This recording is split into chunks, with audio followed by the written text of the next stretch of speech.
Olá pessoal, Yuri... Tremi a mesa? Olá pessoal, Yuri que desenha aqui e bem-vindos a mais um vídeo. Nesse vídeo eu quis fazer uma coisa completamente diferente do que eu vinha fazendo até então. Mais ou menos diferente, não é completamente diferente. Não é como uma aula de dança de salão, não é o que vai acontecer aqui. Vocês já estão vendo há muito tempo eu fazendo desenhos de personagens folclóricos, né? Deuses ou então, sei lá, Saci Pererê, essas coisas.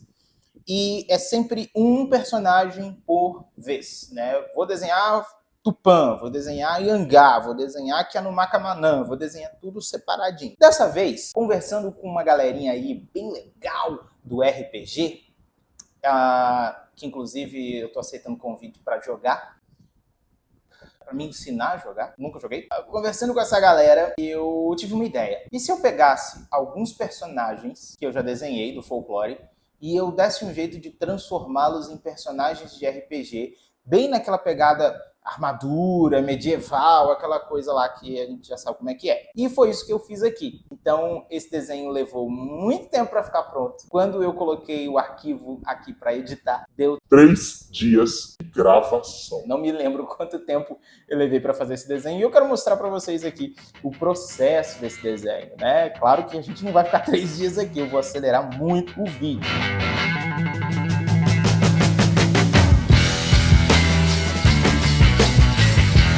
Comecei buscando nas minhas referências... Ai, minha voz falhou. Comecei buscando nas minhas referências grupos. Eu queria foto de banda, de galera que tira foto junta, né?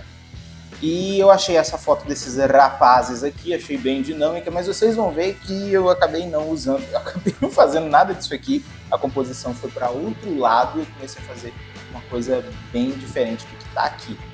Montando aqui o meu cenário, colocando uma noçãozinha de perspectiva, que também eu não segui muito à risca, eu estava muito a fim de explorar, saber o que eu ia fazer, então nesse momento eu não tinha uma noção muito clara de como eu queria, nem de quais personagens eu queria.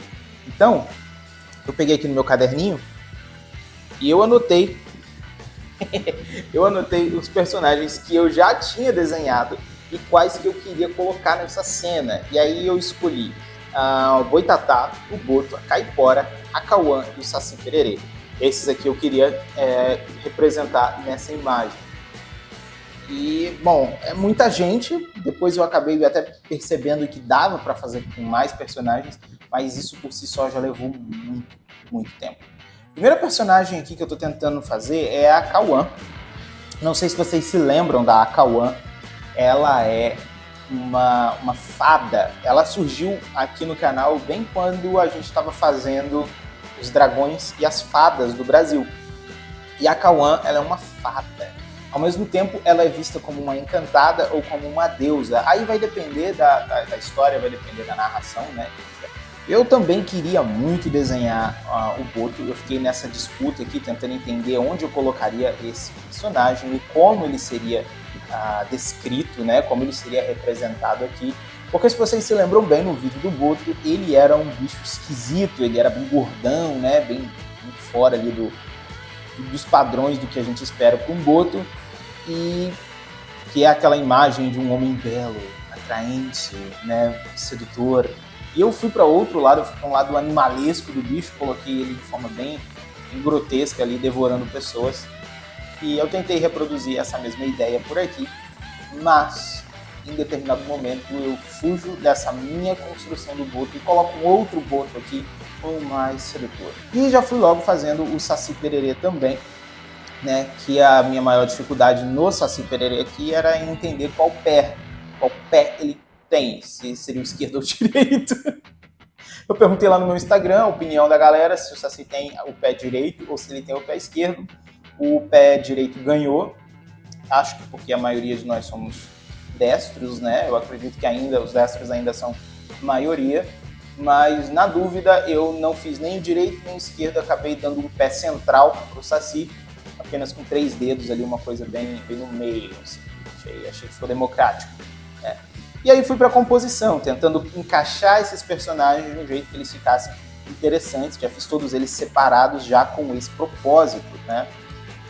A Boitatá, ou o Boitatá, aparece lá no fundo como uma criatura grandona só para completar a cena e deixar tudo ainda mais interessante visualmente, né? Eu precisava desse elemento lá. Você vai perceber que o desenho vai e volta várias vezes, eu troco ele de lugar, eu fico indo e voltando, porque nesse momento é bom não se apegar muito ao que você está fazendo. Se a composição ficar mais interessante para o outro lado, inverter a imagem, é válido fazer tudo isso aí mesmo para que tudo fique muito legal. Uma vez que eu tinha definido mais ou menos ali onde eu queria os meus personagens, eu fui para minha line art. Então eu peguei uma imagem aqui grotesca de um porco, de um javali, e comecei a usá-lo como referência para minha imagem, para eu poder refinar e deixar esse traço ainda mais interessante. Eu vou acelerar esse processo muito, porque senão a gente vai ficar aqui uma vida inteira, né? Então eu vou só fazer a line art de todos esses personagens aqui, deixá-los prontinhos para receber a nossa relação de valores.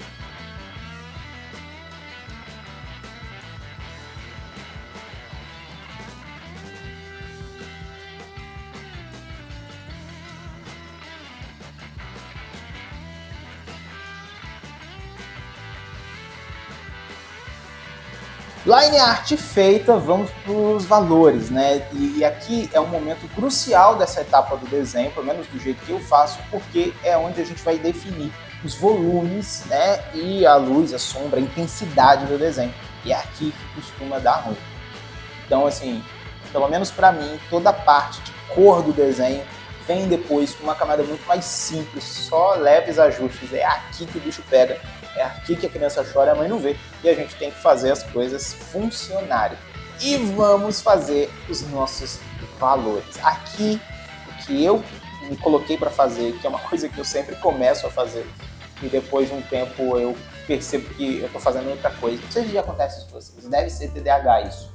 Minha psicóloga que me ajude. Eu começo com uma ideia, eu começo com uma intenção. Vou fazer oclusão. Isso aqui que eu tô me propondo a fazer a sombra de oclusão. Que é mais ou menos, a grosso modo, é quando uma sombra...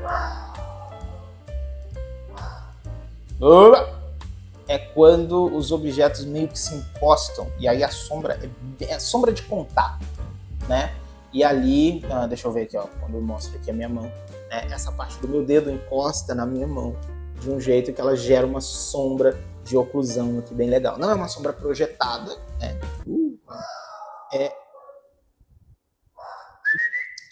Vem cá. É uma sombra de oclusão, sombra de contato. E eu comecei a fazer essa sombra de contato e você vê que eu não fico restrito a ela, né? Eu vou fazendo outras coisas enquanto faço isso e por várias vezes eu acabei só contornando o desenho inteiro, porque no meio do processo eu esqueci o que eu estava fazendo. Eu vou ficar fazendo aqui essa sombra de oclusão, mais esses detalhezinhos aqui de luz e claro, luz e sombra, por um tempão. Eu vou acelerar o vídeo para a gente poder terminar isso aqui hoje. E como eu faço isso? Eu venho com essa camada de cinza por cima de todo o meu desenho. E aqui eu gosto de separá-los, eu gosto de deixar eles blocadinhos, direitinho quem é quem. E eu tenho a tendência a começar escurecendo. Então eu faço as sombras primeiro, e depois eu vou fazendo a iluminação. Às vezes eu faço o contrário, mas a tendência é começar pelo escuro. Então quem está mais perto da gente em primeiro plano está um pouquinho mais escuro do que quem está mais distante. Dependendo de como é a sua composição, essa ordem pode ser invertida. O personagem mais perto está mais claro e os mais distantes estão mais escuros. Mas eu gosto de fazer desse jeito, eu acho que fica muito interessante deixar o personagem mais perto da gente com um peso de contraste maior. Afinal de contas, é aquele que você consegue visualizar melhor. Já os personagens mais distantes, por conta da atmosfera, tem toda aquela distorção, a gente começa a enxergar as coisas com menos nitidez à medida que elas vão se distanciando. No meu caso, nem precisa se distanciar muito, né? Não consigo enxergar de longe sem os óculos, e mesmo com os óculos já está ficando difícil. Então, os personagens mais perto da gente, com mais nitidez, e os personagens mais distantes, os objetos mais distantes, com menos nitidez. Precisava também de uma composiçãozinha para o céu, então eu fiz aqui rabiscadamente, bem de qualquer jeito mesmo, umas nuvens, um chãozinho aqui pra gente, né? Tentando seguir mais ou menos uma dinâmica ali de personagem de ação. Agora que os valores estão feitos, estão prontos, está tudo funcionando bonitinho, é hora de colocar as nossas cores, né? Eu trabalho ali o cenário, Observa como é interessante que nesse momento a imagem já funcione no preto e branco. Para mim, né, no momento artístico que eu estou, essa imagem está funcionando demais. Então pode ser que no futuro eu perceba que algum problema, alguma coisa que não gostei tanto, na época eu achava, mas na atualidade eu não acho. Mas, como eu estou falando aqui com vocês, desse momento, essa imagem para mim está maravilhosa. Eu fiquei muito feliz com o resultado dessa imagem. Então, hora de pintar. E aí, o que eu comecei a fazer? Eu comecei a selecionar cores flat, ou seja, cores planas, sem variação de tonalidade, porque não é mais necessário. Lembra que eu disse, toda a variação veio nessa relação de valores. Eu já mexi nos valores, eu não preciso tocar nesse ponto agora, porque daqui para frente as cores já vão funcionar mais ou menos do jeito que eu quero. Eu coloco numa camada de luz, às vezes eu coloco sobrepor, às vezes eu coloco multiplicar, depende ali do jeito da camada, né, o estilo de camada. E aí você vai testando aí e vê qual fica melhor para você. Não vou criar uma regra aqui, porque nem eu mesmo sigo. Às vezes fica mais bonito de um jeito, às vezes fica mais bonito de outro. Então eu vou por aí, tá? Não sigo cegamente uma demanda, tem que ser assim.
E o resultado é esse aqui que você está vendo. Esse vídeo demorou muito tempo para ficar pronto, muito tempo para ser editado. Olha só, eu tenho tanta certeza que ele demorou para ser editado, que eu estou falando isso na gravação.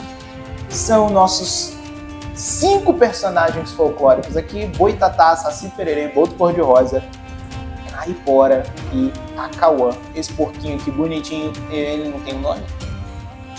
Pode escolher um nome aí para ele. Me diz aqui se você gostou desse formato, mostrando a etapa de uma construção de uma arte tão grande como essa, mais complicada, mais complexa.